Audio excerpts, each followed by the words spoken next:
Victor Hugo, suite de l'introduction au Rhin. Dans ses excursions silencieuses, il emporte 2 vieux livres, ou, si on lui permet de citer sa propre expression, il emmène 2 vieux amis, Virgile et Tacite. Virgile, c'est-à-dire toute la poésie qui sort de la nature, Tacite, c'est-à-dire toute la pensée qui sort de l'histoire. Et puis, il reste, comme il convient, toujours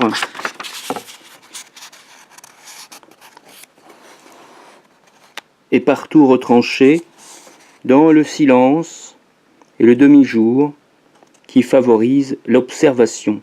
Page 22. Ici, quelques mots d'explication sont indispensables. On le sait, la prodigieuse sonorité de la presque française, si puissante, si féconde, et si utile d'ailleurs, donne au moindre nom littéraire de Paris un retentissement qui ne permet pas à l'écrivain, même le plus humble et le plus insignifiant, de croire hors de France à sa complète obscurité. Dans cette situation, l'observateur, quel qu'il soit, pour peu qu'il se soit livré quelquefois à la publicité, doit, s'il veut conserver entière son indépendance de pensée et d'action, garder l'incognito comme s'il était quelque chose et l'anonyme comme s'il était quelqu'un.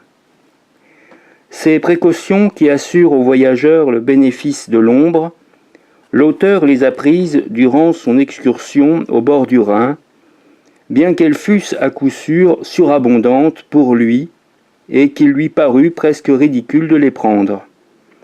De cette façon, il a pu recueillir ses notes à son aise et en toute liberté, sans que rien gênât sa curiosité ou sa méditation dans cette promenade de fantaisie qui, nous croyons l'avoir suffisamment indiqué, admet pleinement le hasard des auberges et des tables d'hôtes et s'accommode aussi volontiers de la patache que de la chaise de poste, de la banquette des diligences que de la tente des bateaux à vapeur. Page 23.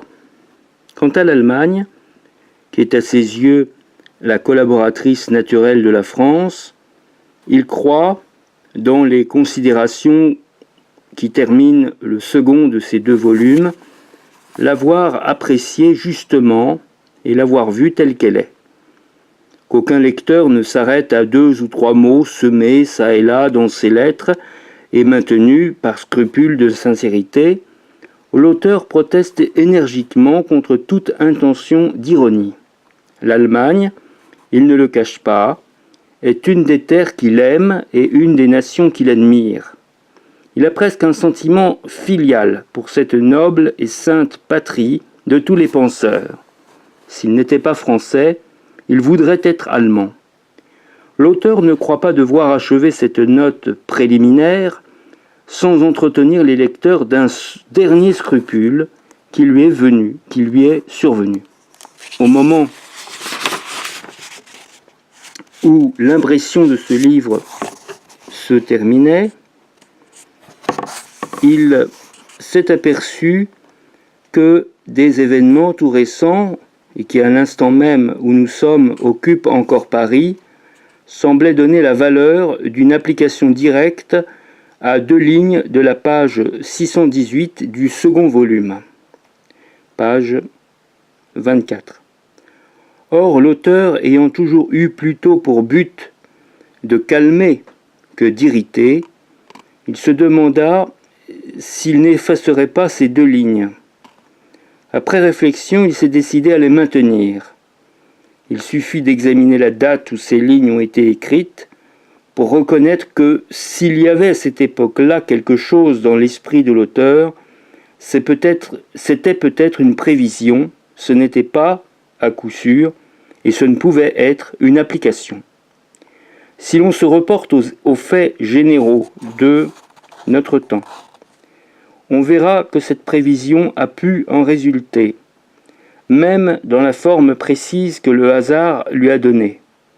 en admettant que ces deux lignes aient un sens, ce ne sont pas elles qui sont venues se superposer aux événements, ce sont les événements qui sont venus se ranger sous elles. Il n'est pas d'écrivain un peu réfléchi auquel cela ne soit arrivé.